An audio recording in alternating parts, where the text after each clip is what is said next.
Good afternoon, everyone, and welcome to the 2023 Longmont City Council debates, produced by Longmont Public Media in partnership with the League of Women Voters and sponsored by Sustainable Resilient Longmont.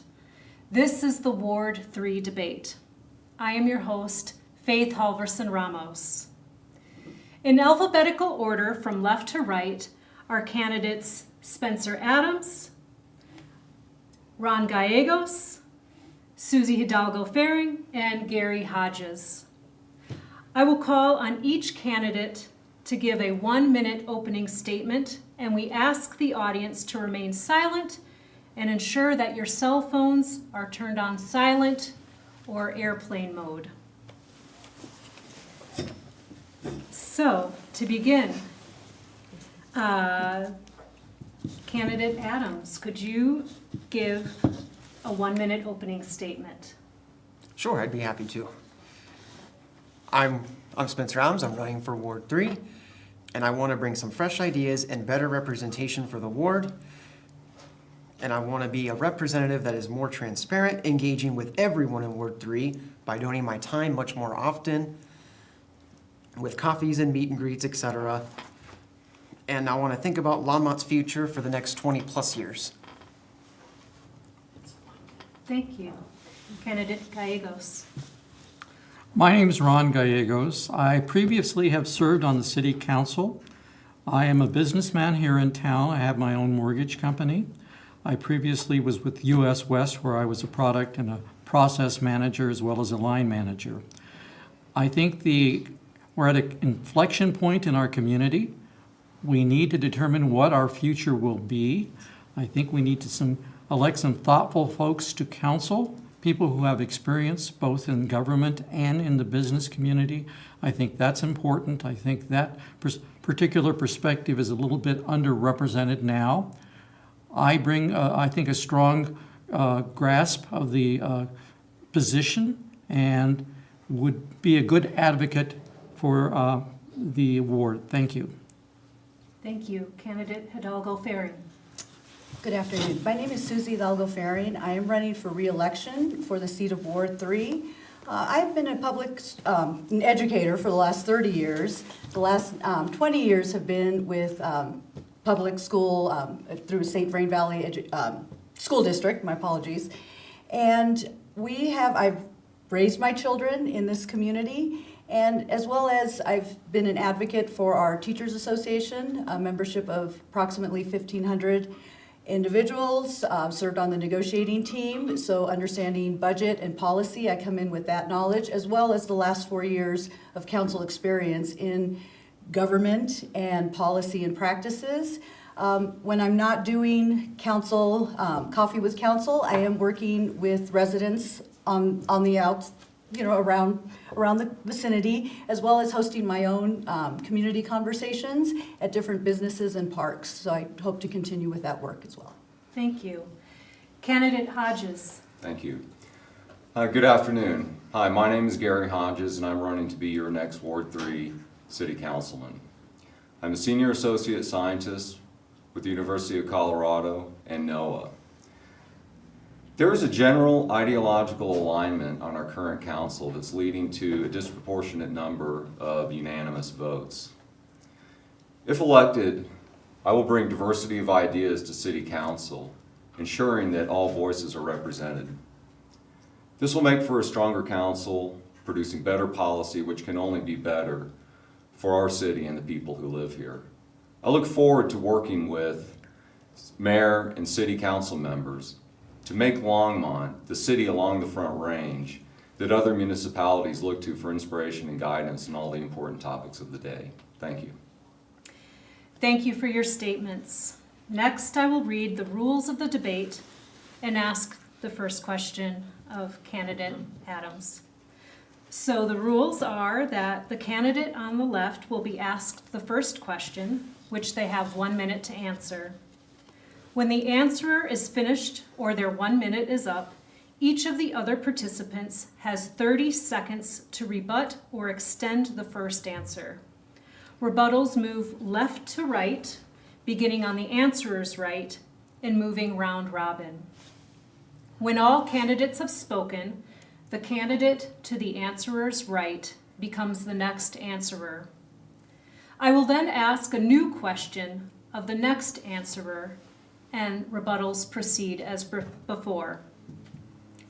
At the 25-minute mark, the current round of questions and rebuttals is completed, and the lightning round begins. In the lightning round, each candidate answers the same question with a one-word answer. 5 questions will be asked. The first question will be answered right to left. The second question will be answered left to right, and so on. When the lightning round is over, the second half of the debate begins. It proceeds as above in the steps 1 through 4, except that the first answerer is the rightmost candidate, candidate Hodges, and the round robin proceeds right to left. At the 55-minute mark, the debate ends after the current round of question and rebuttals is completed. I will then call on the candidates, right to left, to make a 1-minute closing statement. So, with that, I'm going to ask our first question that candidate Adams will answer first, and then we'll go down the line. What inspired you to run for office? What inspired me to run for office is when I moved in this town, which was only a year ago, I absolutely just fell in love with it. As someone who came from a much smaller town in a different state, I loved the main street and the businesses on it. I loved the neighbors around here. And I figured it was a great place to start a life. I then got more involved with city council and watching their meetings and attending more coffees to kind of see where the direction of the town is heading, because I see myself having a huge future here. And I wanted to have a part of that future and to make good decisions based on people in my age and demographic, and to think about the long-term future of this town, not the next couple. That's what really inspired me to be a city council member and to meet all the other people that I would have otherwise never met if I wasn't in this race. Thank you. Candidate Gallegos, you have 30 seconds to answer. My question is, can I ask Adams a question?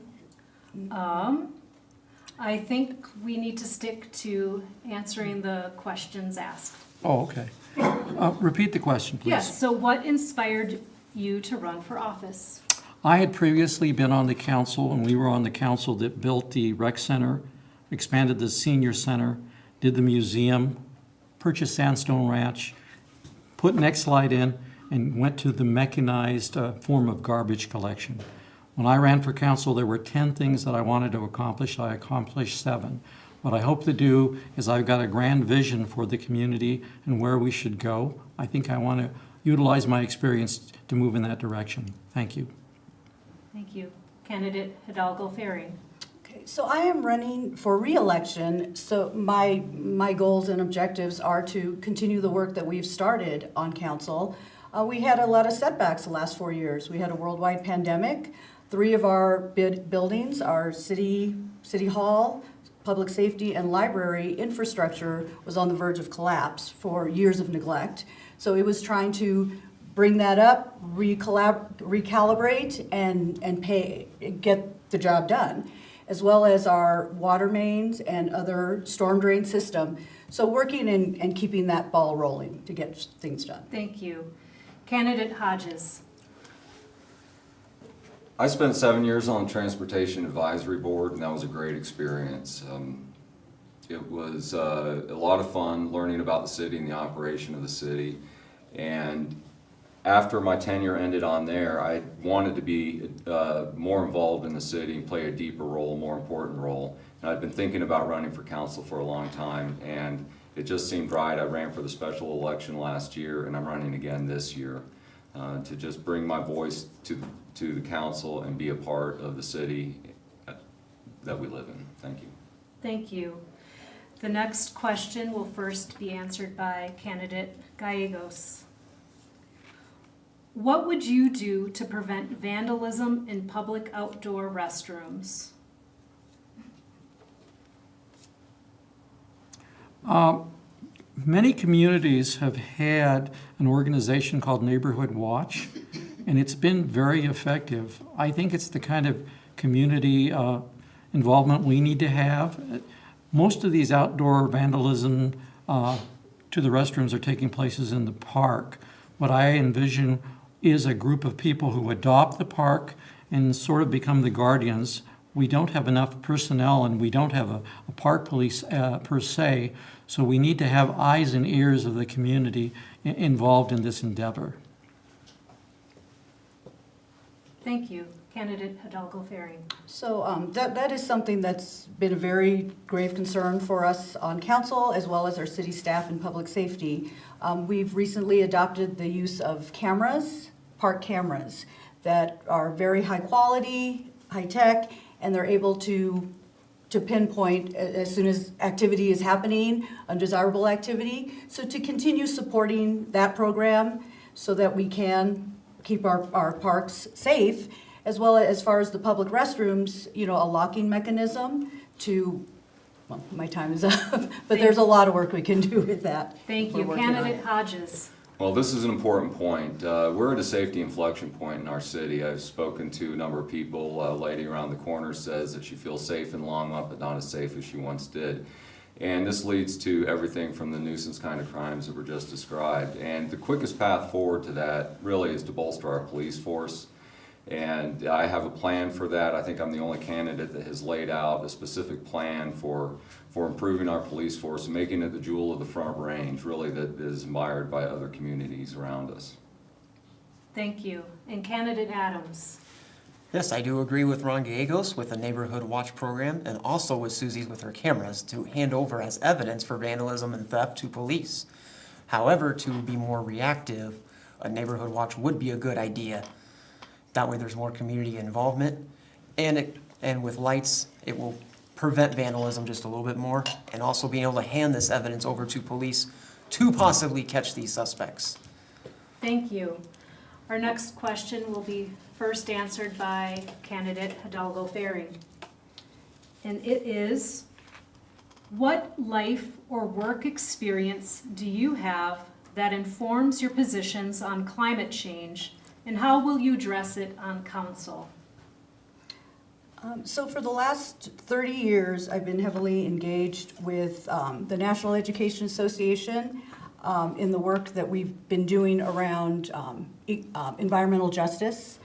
And so seeing how other communities are addressing, that was something that I brought in during my first term. I've seen and had conversations with residents, especially people who are residing in apartments, high-density units, mobile home parks, and really bridging that gap between how our underprivileged and our vulnerable populations can access environmental sustainability, and how we can offset some of that cost, because it is expensive to make that transition, and it's really important that we have the education outreach and the buy-in from community, as well as support to community, so that we can transition to a more economically or environmentally sound city.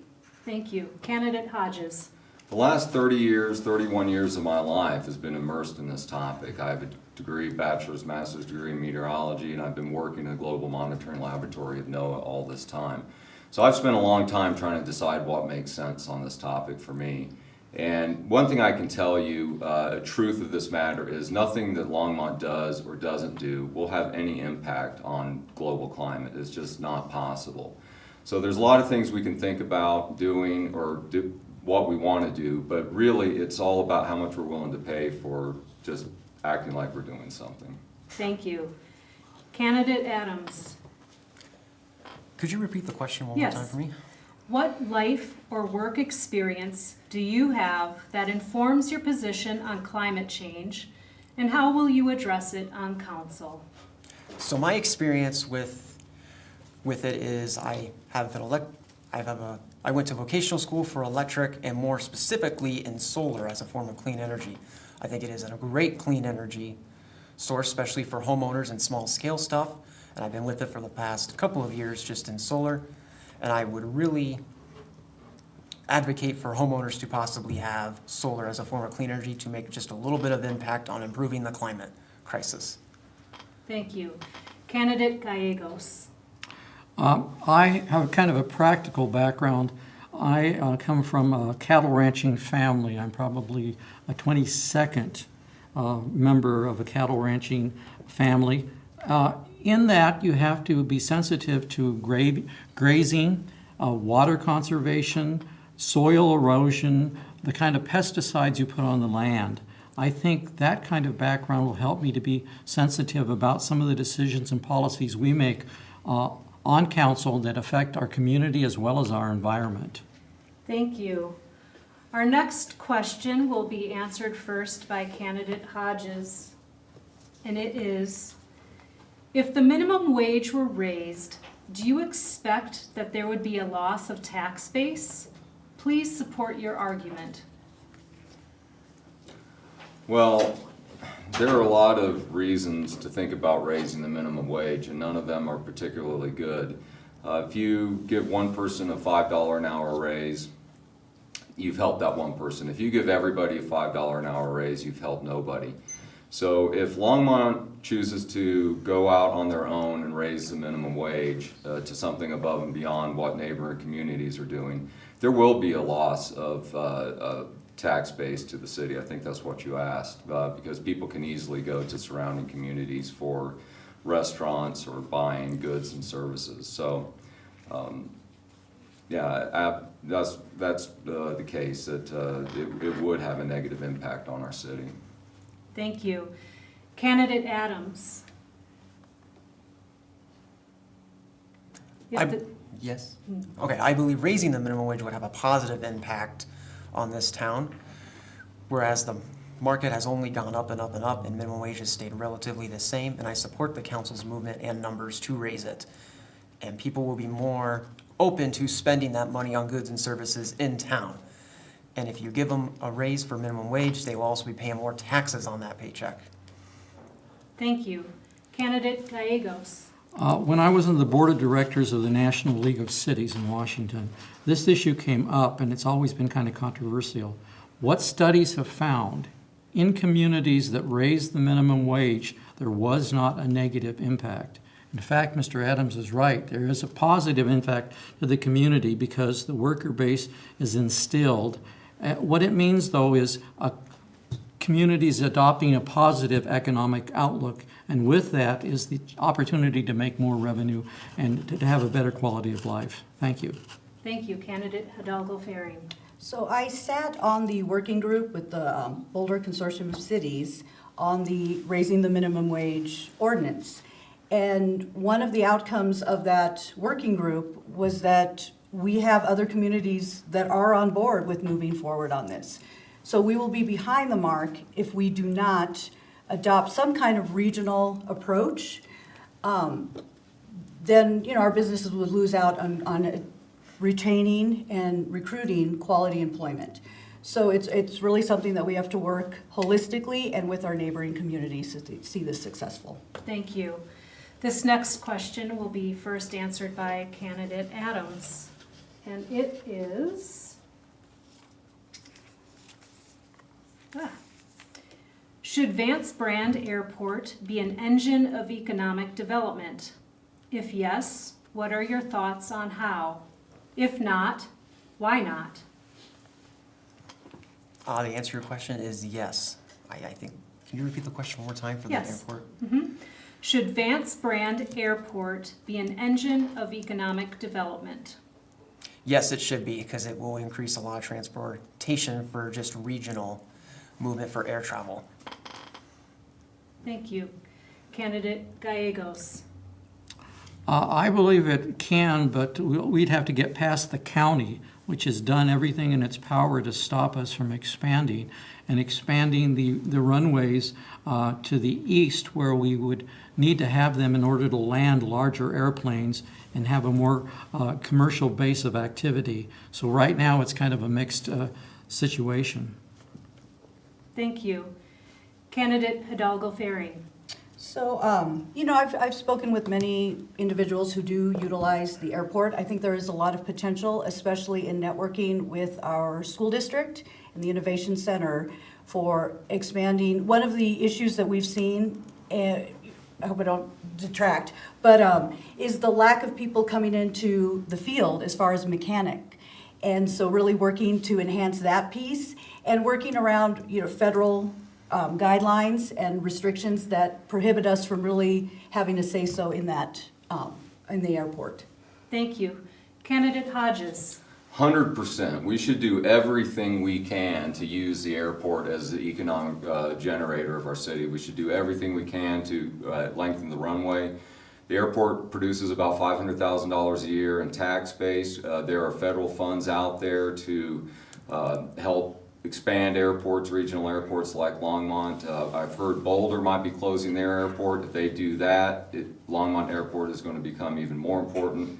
So it's a jewel of our city. It's used for the parachuters and other recreation, and we should do everything we can to enhance that driver of our economy. Thank you. Our next question will first be answered by candidate Gallegos. And our question is, what do you think is the most unique aspect of Longmont that must be preserved at all costs?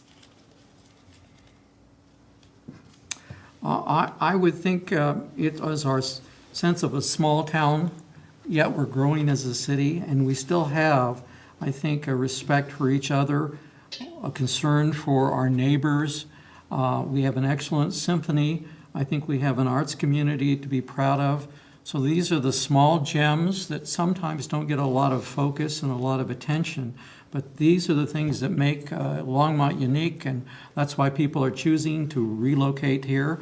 Lots of times they follow their grandchildren, but really they want to buy into the sense of community, small town feeling, and the quality of life we offer here. Thank you. Candidate Hidalgo Faring. So, I do agree with that small town feel. That was something that attracted my husband and I several years ago when we came to Longmont. And I think something that has really enhanced that is our social infrastructure. And what I mean by social infrastructure are our libraries, our museum, our access to services, our parks and nature spaces that really allow people to engage in that quality of life and really feel like they can have that sense of community. And I'd want to continue to support that in my second term on council. Thank you. Candidate Hodges. Longmont is in Boulder County, and Boulder County has an overarching goal of preserving the agricultural heritage of the area. And that has been done over time with open space and conservation easements and such. And one of the issues right now pressing in our city is the termination of the Kanemoto conservation easement. So that is something we should try to protect. We should do everything we can to protect those spaces around our city that have been designated as open space and conservation easements to preserve our agricultural heritage of the area. Thank you. Candidate Adams. I think for Ward 3 to preserve in Longmont at all costs would be that small town feel. I got that feel when I very first moved here, and maintaining our very small businesses, especially on Main Street, and I'd like to see that possibly extended. Also, our sense of community here, I've never felt anything quite like it. I'd like to preserve that at all costs as well. Thank you. This will be our last question for this round, and will first be answered by candidate Hidalgo Faring. The Supreme Court has ruled that all firearms in sensitive areas, which includes municipal buildings, may be prohibited. In Longmont, only the courtroom has equipment to detect concealed weapons. Should the city extend this protection to other buildings? Absolutely. So I'm a school teacher. Every month we have our lockdowns. We've had instances where we've had, real threat in our buildings. I have my big cabinet right by my door, so when we sit down, when we go into lockdown, I am ready to block that door at all costs. Our youth should not have to live with that stress. We really have to work to keep our community safe. I understand that there are several things we cannot do at the local level, but as a member of the Latino Advisory Council for Congressman Neguse, I have advocated not just at the state level, but at the national level as well, to advocate and to initiate change. We have to keep guns out of the hands of people who can do harm, and having safe spaces for people, life, liberty, and the pursuit of happiness. Everybody's entitled to that. So what can we do to protect our residents? Thank you. Candidate Hodges. The hyper-focus on firearms really leads us down a path of one-dimensional, shallow thinking. We have to think more broadly on this and consider all kinds of crime. If fortunate to be elected on council, I would not support any policy or otherwise that would restrict the right of law-abiding citizens to own firearms. Thank you. Candidate Adams. I would also not support any gun control legislation that infringes on our Second Amendment right, and I believe also the city will be getting sued a lot if we try to inflict upon that, and that will ultimately cost the city money. I do agree that we should be keeping our children safe, but we need to find a different way other than disarming members of our community and law-abiding citizens. Thank you. Candidate Gallegos. I would oppose it, and I also oppose the P cameras at the parks. I think these are infringements more and more on our constitutional rights. Right now, if you commit a crime in Britain, they can catch you pretty quickly because they got a camera on every corner and whatnot. But I don't want to live in a society that's run by the nanny state that controls where I go and what I do. Right now, I can see for having some kind of restriction of the courts, but no, I would not support that. Thank you. That concludes the first half of our debate. Now we have the lightning round questions, where we will begin first with Candidate Hodges, moving towards me. One word answer. Yes or no? Essentially, yes. Have you ever ridden a city bus? Yes. Yes. Yes. Yes. Okay. Now starting with Candidate Adams. Sam's or Costco? Sam's. Costco. Costco. Costco. Okay. Beginning with Candidate Hodges. Would you ban plastic straws if you could? No. Yes. No. No. Okay. Beginning with Candidate Adams. Should Longmont freeze annexations of land? No. No. No. Yes. Okay. Last question for lightning round, beginning with Candidate Hodges.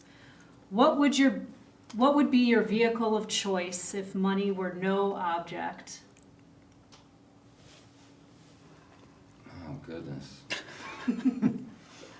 Ford F-150. Oh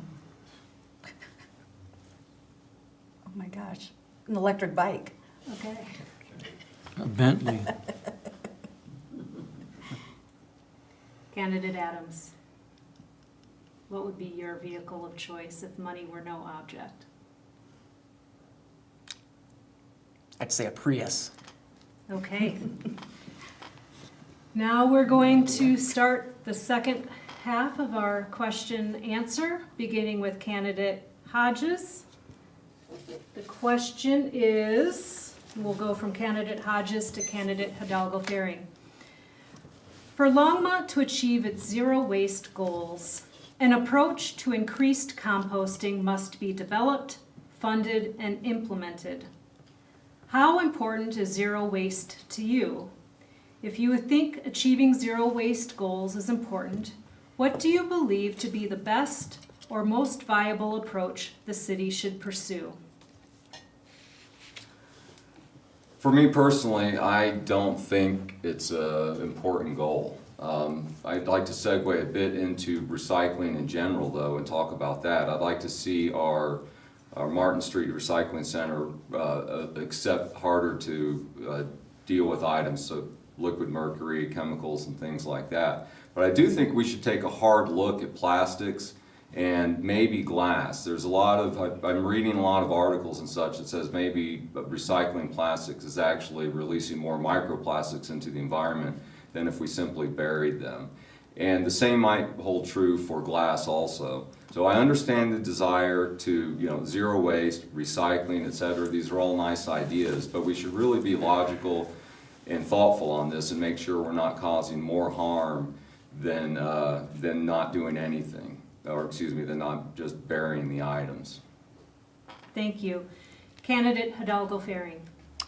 Zero waste is something that's very important to me. I think we have to look at other means. I mean, our reusable items that we can continue to use and educate individuals to make that transfer. We see it, we're a zero waste school in our Green Star school at Indian Peaks, and really educating our kids in those reusables and not that single waste. And so really trying to divert away from that, as well as focusing on getting a regional or local composting opportunity so that we can work on compostable items and being able to process those materials as not just organics. Thank you. Candidate Gallegos. I think we have to take a different approach. If you look at the statistics, less than 5% of everything that's recycled in terms of plastic can actually be put back into production. So it's kind of a big house of cards. I think we really need to go to the federal government and get them to pass a law that says we really need to use natural products, corn, soy-based products, and replace plastic with biodegradable material, and then we wouldn't have to have these programs. Thank you. Candidate Adams. Yes, zero waste, I believe, is an important goal on the regional level. And I do agree with our incumbent on reduce and reusing is the best way and recycling last. That's why I got that motto. And it is a goal I want to hit as city council member, to have zero waste and more sustainable Longmont. It's a part of that grand vision of mine. Thank you. This next question will first be answered by candidate Gallegos, followed by candidate Adams. The question is, the problem of housing affordability can be framed as wages being too low or as housing costs being too high. What do you see as Longmont's responsibility with regard to a minimum wage? I think I answered the question. I'm in support of minimum wage. I don't think it'll have a negative impact on the community.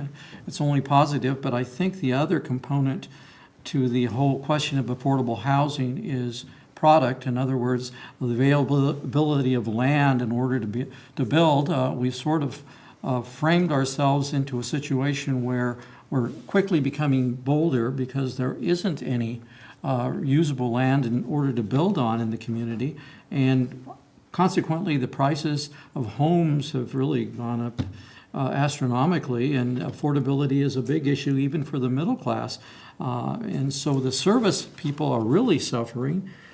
It's a crisis that we're going to really have to deal with. Thank you. Candidate Adams. Yes, I believe housing is a very important deal, and raising minimum wage, I don't see it as going to be a negative impact, and it is going to improve upon that. But I don't want to just trust that the housing market's going to take care of this. And we don't have a lot of room in Longmont. We're very filled up in our city limits. I think building up vertically just a little bit by 5-6 stories for high-density housing is going to help that. Good idea. Thank you. Thank you. Candidate Hodges. It's cliche, but the truth is the real minimum wage is zero.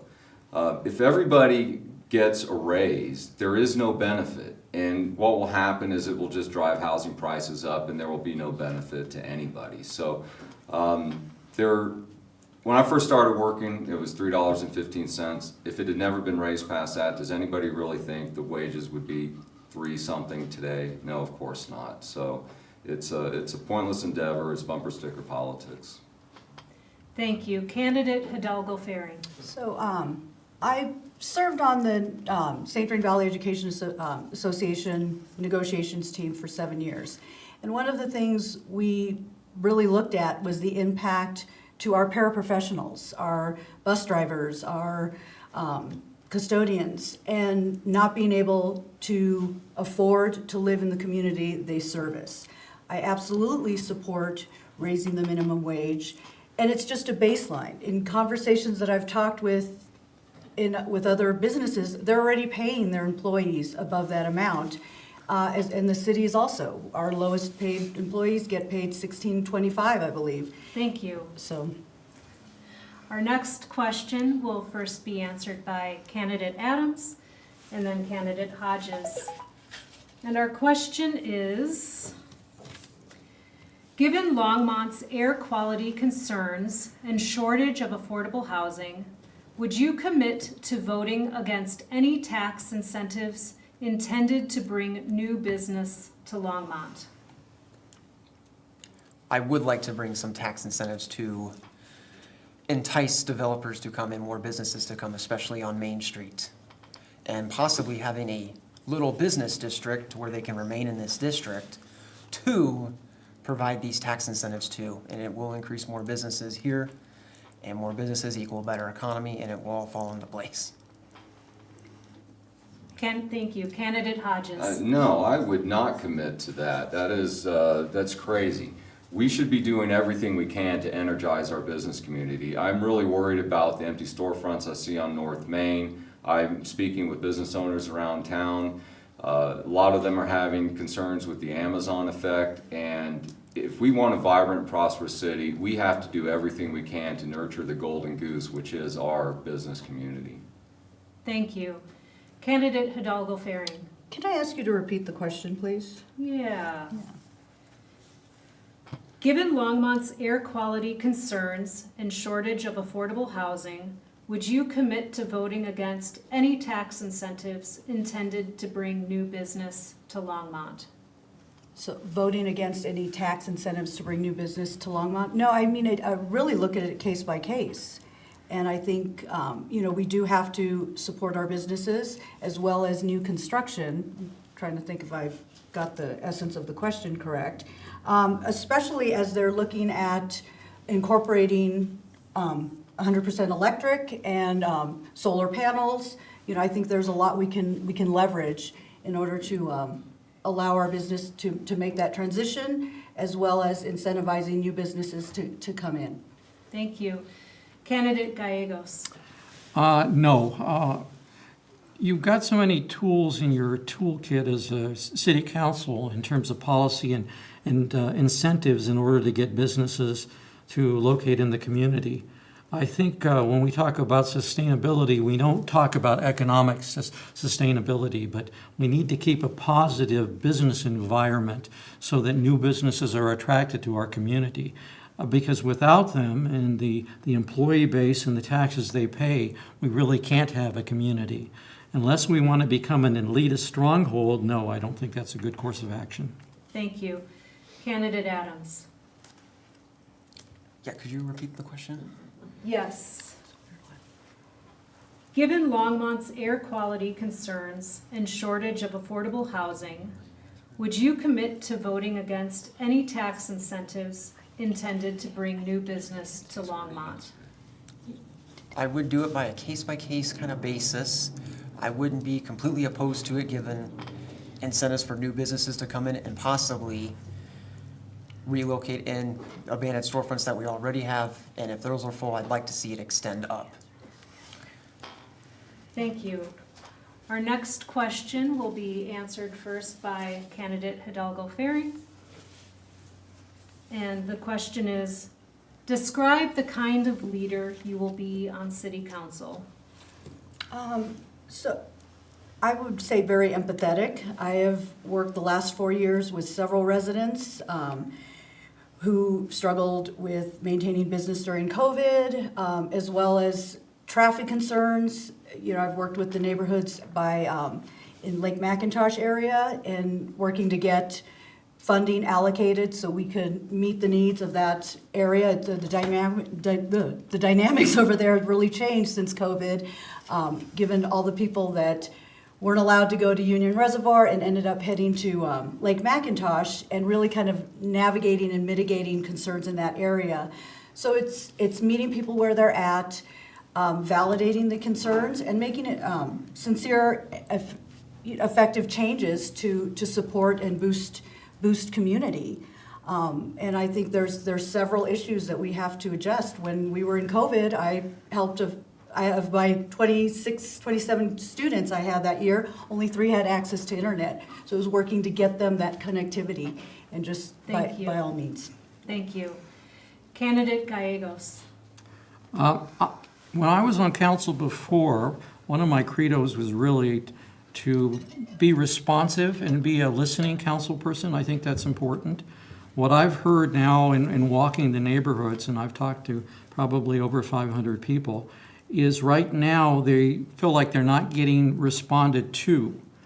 For instance, the folks on North Spencer have been asking the city and their council people for traffic mitigation. In other words, they're big trucks that go through, and they're going through quite fast. They've asked for bumps and a roundabout and whatnot, and they haven't been responsive. So I would be the kind of leader that would really go out in the community and listen to people. Thank you. Thank you. Thank you.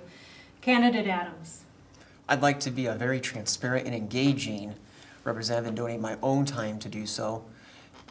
And I'm hoping the kind of leader I can be is somewhat empathetic, forward-thinking, and progressive, and to be thinking about Longmont's future for next 20, 50 plus years. Thank you. Candidate Hodges. If fortunate to be elected, I will bring a reality-based approach to city council and not chase unattainable goals. If you look at my campaign platform, it's filled with what I think are attainable goals for our city. So for example, the 2030 100% renewable goal the city has is not going to happen. That is an unattainable fantasy, and it's not something that I would have supported at the time. Thank you. Our next question will first be answered by candidate Gallegos, and it is: the covenants of homeowners associations, or HOAs, can often overrule city code. Do you concur with this practice? How would you work to change it, or why do you think it's appropriate the way it is?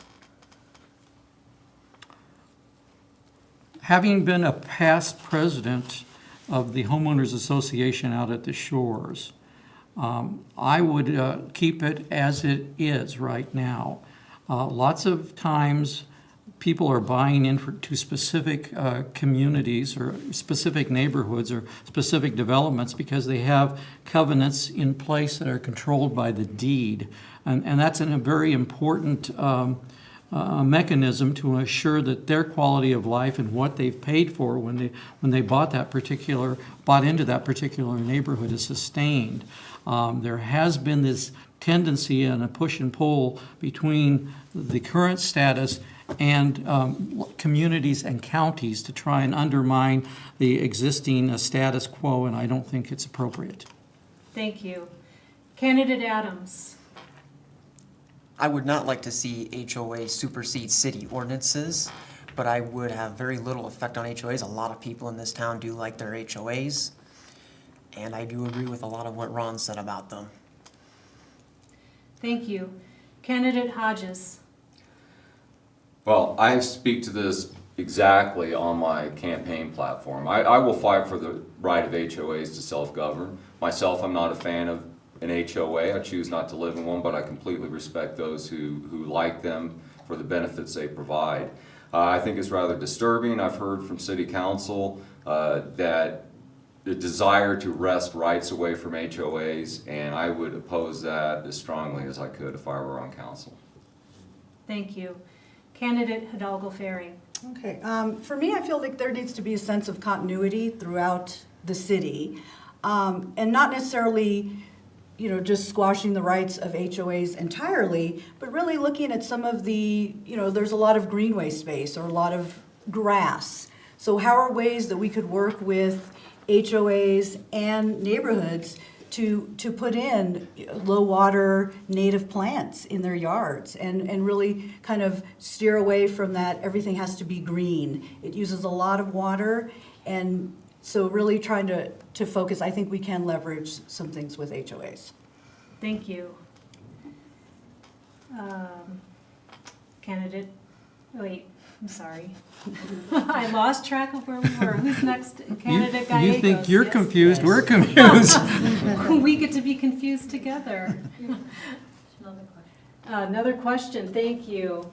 So this question will be answered first by Candidate Adams. Okay. Colorado's goal is to achieve 100% renewable generation of electricity by 2040. The 4 cities of the Platte River Power Authority have mandated that the authority reach the same goal by 2030. What do you think about this difference? Should Longmont align with the state roadmap or continue to attempt to be a leader? I think we should continue to attempt to be a leader in this space, and I do agree with the state's incentive to go with zero waste. And I would like to do everything I could to possibly move that forward. Thank you. Candidate Hodges. I understand the desire and wish. I mean, it's obvious where that's coming from. I respect that.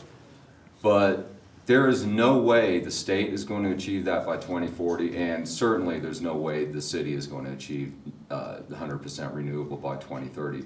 We have to live in reality and understand the realities of something that is so important as the power we use in our city for everything. It's just, we can't be flippant with it and pursue unattainable goals for vanity. Thank you. Candidate Hidalgo Ferry. So I frequently meet with staff and representatives from PRPA, and you know, we are a part of that organization. They work with multiple cities who are on board in moving this forward, and it's coming together as a collective to be able to bring this forward to achieve our goals. And they're doing their work so they can provide battery sources for holding solar and wind energy, and you know, and we have our part to do as well. I think when we all come together, we can make things happen in a larger scale. Thank you. Candidate Gallegos. Could you repeat the question? Yes. Colorado's goal is to achieve 100% renewable generation of electricity by 2040. The 4 cities of the Platte River Power Authority have mandated that the authority reach the same goal by 2030. What do you think about this difference? Should Longmont align with the state roadmap or continue to attempt to be a leader? I would go with the latter. I think you're never going to get there unless you really aim high. And yes, there is some truth to what Gary is saying, but if we don't attempt it, we'll never know if we can really get there. So I would think that it's best to be in the leadership position, and even if we don't get there, at least we put up a good effort. Thank you. Candidate Adams. Could you repeat the question one more time? Yes. Colorado's goal is to achieve 100% renewable generation of electricity by 2040. The 4 cities of the Platte River Power Authority have mandated that the authority reach the same goal by 2030. What do you think about this difference? Should Longmont align with the state roadmap or continue to attempt to be a leader? Well, I agree with. I think you just asked this question. He already answered. Yeah, Everybody so- answered it? Yes. Yeah, so I was gonna answer just again. I'm just gonna go and answer. You thought of something else you wanted to say, that's why you Yeah. wouldn't stop. You get additional press time. Yes, okay. All right. I'll just roll with it. Thank you for I'm just doing rolling what I was with me, told. y'all. I think that concludes our question answer time.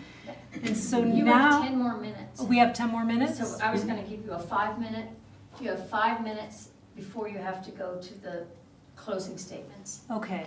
Never mind, scratch that. We have a time for another question then. That will be, that will be first answered by candidate Hodges. And it is, what should the city's approach to dealing with that part of our unhoused population who refuse housing assistance? We need to deal with this more affirmatively, for sure. There's a lot of people that are being negatively impacted by this. I'll try to be fast. Gentleman I met a year ago has a special needs brother that lives in town, and he is routinely accosted and taken advantage of by people who are living on the street. I met a woman who lives on Gay Street near the King Soopers on North Main, and she is frightened to walk to the grocery store to buy food for her children.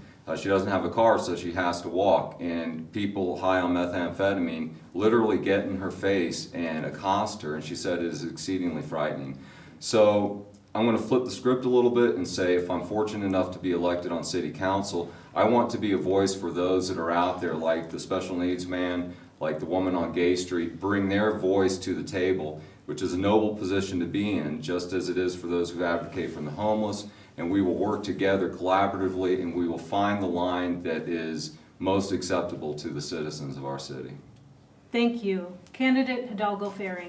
So one of the things that I've really advocated for and worked with city staff on are the neighborhood impact teams, where we do have our community neighborhood resource staff as well as public safety really targeting certain areas and getting folks on board, and if it's not addressing it one day, then you circle around to back and address those same individuals the next day, keep coming around until we finally chisel and convince folks to get the support and help that they need. And so it's really just having that presence in these spaces and continue that work. Thank you.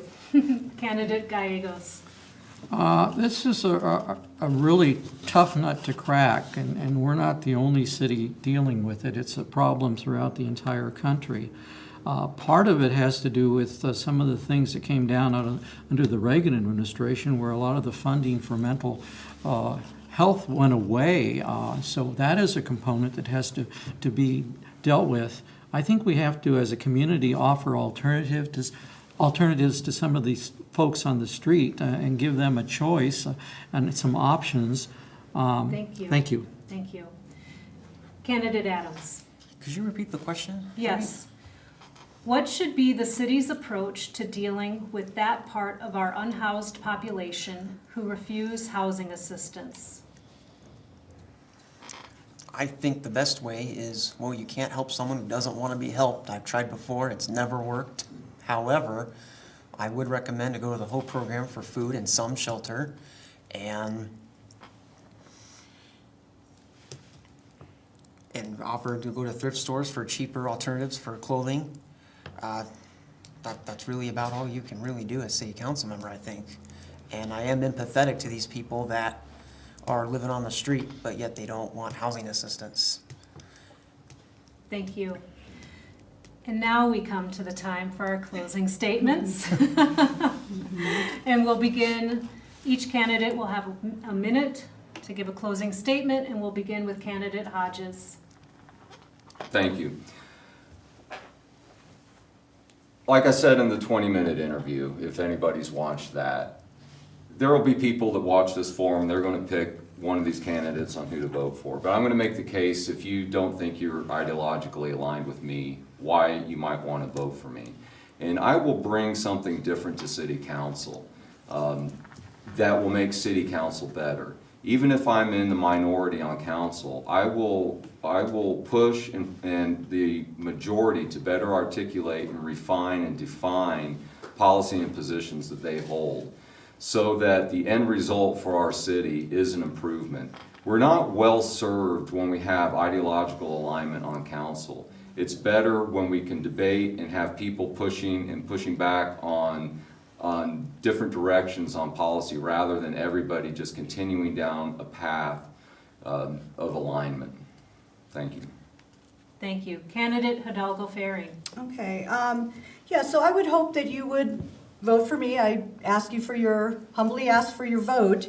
to continue this work that I've been doing on. In my last 4 years, especially since 2019, since 2020, COVID, I mean, that's really changed the dynamics of everything and how we do business. And it exacerbated, it really looked at the gaps that we have in our structures. I've seen it in the school district, I've seen it in our city government. And taking an equitable approach to ensure that all of our residents have that access and opportunity to thrive in our communities. I've done work with the CORE and LEADS team. I have a daughter who survived suicide. And in my work, seeing what has happened we transitioned from policing to public safety, we've been able to make ground and make change to destigmatize mental illness, to work with our unhoused, our most vulnerable populations, and I want to continue that work and really solidify the great work that we've been doing so far. Thank you. Candidate Gallegos. I guess I have to agree with Gary. I think we need to change the composition of council, or at least to make it more inclusive. And I guess from my perspective is we don't have a business presence on council currently. Most of the people on council are in soft occupations, either paid by the school district or by government, or are retired. I think it's important that whoever is on council also have a sense of a business. I've run my own business. I've worked for a Fortune 500 corporation. I think that's important. So we can't always come from an environment where the dollars are endless. And some of these institutions that the council members are associated with fall into that category. I think we have to take a realistic approach to the community, how we spend their resources, their dollars, how we're taxing them, what kind of promises and what kind of incentives we're adopting as a council. So I think some head and shoulders communication and experience is called for. Thank you. Thank you. And Candidate Adams. Well, I don't like to ask for your vote. I prefer to rather earn it I want to be one of the most interactive city council members and candidates. I think Ward 3 in Longmont is going to be the part of town that is going to make that historic step into electing someone like myself who has fresh ideas, who wants to grow with this community, and is coming on the council with a new perspective. And I would like to see the council have a change of composition on that. Thank you. This concludes our debate. The next debate begins in 1 hour. You may stay in your seat for those of you who are in the audience, leave the building, or spend time in the lobby speaking to candidates and gathering candidate literature. Please return to the studio no later than 15 minutes before the next debate if you're choosing to stay for the rest of the debates. And lights will flash and there will be an announcement. And we would like to thank our friends at the League of Women Voters of Boulder County and Sustainable Resilient Longmont for their help and support.